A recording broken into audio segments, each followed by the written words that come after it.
ये छत्तीसगढ़ के कोरबा जिले से आपको बताना चाहूंगा कि यहाँ एक नाबालिग ने अपने ही बॉयफ्रेंड को, उसका बॉयफ्रेंड सऊदी अरब में काम करने गया था। इस दौरान जब उसके साथ इस नाबालिग लड़की का जब प्यार हो जाता है तो नाबालिग लड़की उसे अपने गांव बुलाती है।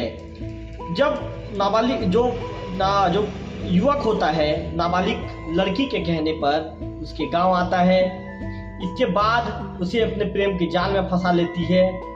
फिर उसके जो ये रहता है मतलब लिव इन पार्टनर कह सकते हैं, जिसके साथ वह रह रही थी, उसके साथ मिलकर अपने बॉयफ्रेंड की हत्या कर देती है और उसे 17 टुकड़ों में काटकर बैग में भरती है और ले जाके गांव से दूर एक डैम होता है, डैम में वहां पर फेंक देती है उसके लिव इन पार्टनर के साथ मिलकर।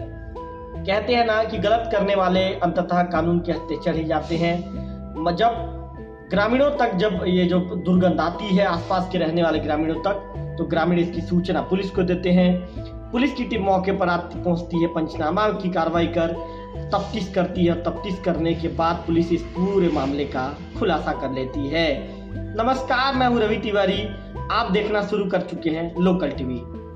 यदि आपने लोकल टीवी के चैनल को सब्सक्राइब नहीं किया है तो बेल आइकन को क्लिक कर दीजिए, ऑल के ऑप्शन को क्लिक कर दीजिए, ताकि देश दुनिया के साथ ही प्रदेश की खबर भी सबसे पहले आपको प्राप्त हो सके।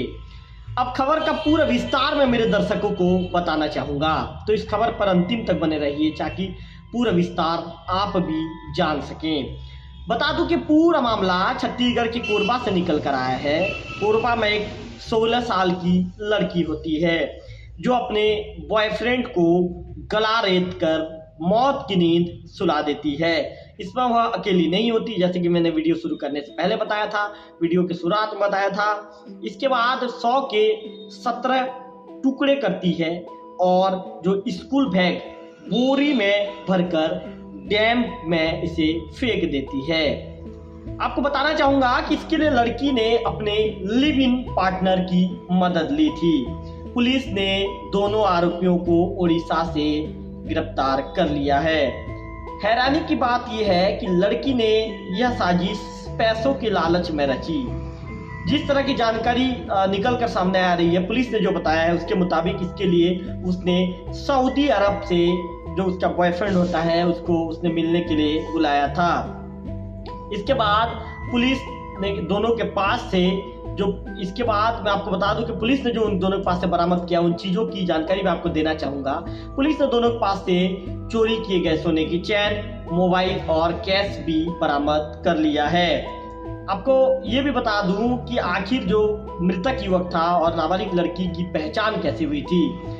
यहाँ बताना चाहूंगा कि जिस तरह की जानकारी हमारे लोकल टीवी के पास है, पुलिस ने जो बताया है, ये पाली क्षेत्र की रहने वाली एक 16 साल की जो लड़की थी और झारखंड का रहने वाला वसीम अंसारी जिसकी उम्र 26 साल थी। इनकी जान पहचान सोशल मीडिया पर हुई थी। दोनों के बीच इस दौरान बातचीत होने लगी। पहले वे दोस्त बनते हैं, इसके बाद फिर उनमें प्यार हो जाता है। दोनों करीब 3.5 साल से एक दूसरे को जानते थे। यहाँ ये बताना भी लाजमी होगा कि वसीम करीब 2.5 साल पहले किसी प्राइवेट कंपनी में काम करने के लिए सऊदी अरब चला गया था। इस दौरान लड़की और वसीम में आपस में बातचीत होती थी। इसके साथ ही जो उसके कहने पर जब लड़की वसीम को मिलने के लिए जब बुलाती है तो उसके कहने पर वसीम पहले दिल्ली और फिर झारखंड जाता है। हालांकि वह अपने घर ना जाकर बिलासपुर पहुंच जाता है। वह आरोपी पहले से तय प्लानिंग के मुताबिक जो आरोपी लड़की होती है उसे बोलेरो किराए पर लेने के लिए पहुंचती है। वसीम को लेकर लड़की अपने घर लाई और वहीं पर रुकवा देती है।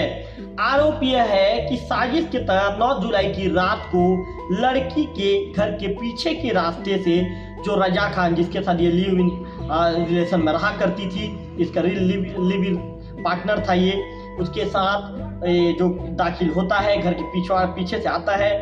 उसने मुर्गा काटने वाला जो चाकू है उससे वसीम के गले में वार कर दिया। हमला होते ही वसीम चिल्लाना शुरू कर देता है। जाहिर सी बात होगी कि अचानक जब किसी के ऊपर हमला हो जाएगा तो चिल्लाना शुरू करेगा, बचाओ बचाओ की आवाजें भी निकलती है। आरोप यह है कि इस पर लड़की और रजा खान ने उसे पकड़ा और उसी चाकू से गला काट कर अलग कर दिया। इसके बाद उसके 100 के टुकड़े किए गए और उन्हें बैग में भरकर स्कूटी में ले जाकर गोपालपुर डैम में फेंक दिया।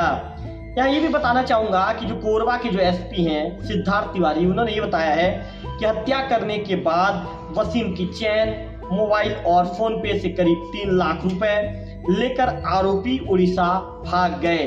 टेक्निकल जांच के आधार पर पुलिस आरोपियों तक पहुंचती है और उन्हें गिरफ्तार करती है। यहाँ बताना चाहूंगा कि लड़की को लगा कि वसीम ने सऊदी अरब में काम करने के दौरान बहुत पैसा कमाया होगा। इस लालच में उसने रजा खान के साथ मिलकर साजिश रची और जो युवक था जो वहां से वापस लौटता है सऊदी अरब से, उसकी हत्या कर दी। एसपी ने यह भी बताया है कि जांच के दौरान पता चला है कि लड़की और आरोपी रजा खान दोनों लिव इन में रहते थे। वारदात को अंजाम देने के लिए आरोपियों ने ऑनलाइन ई-कॉमर्स साइट फ्लिपकार्ट से मुर्गा काटने वाला चाकू भी मंगाया था, उसे भी बरामद कर लिया गया है। तो मैं आपको जैसा बता रहा था, पूरी स्टोरी में आपको बता रहा था कि एक नाबालिग लड़की होती है जो सऊदी अरब से उसका बॉयफ्रेंड मिलने आता है, उसे 17 टुकड़े में उसे काटा जाता है लिव इन पार्टनर के साथ मिलकर, जिसके साथ वो लिव इन में रहा करती थी। और इसके बाद जो टुकड़े किए गए जो ये होते हैं 100 हैं, उस 100 को जो बोरे के साथ ही जो बैग में भरकर उसे एक डैम में फेंक दिया जाता है। अंततः जब पुलिस मामले की जांच करती है तो पुलिस आरोपियों तक पहुंच जाती है।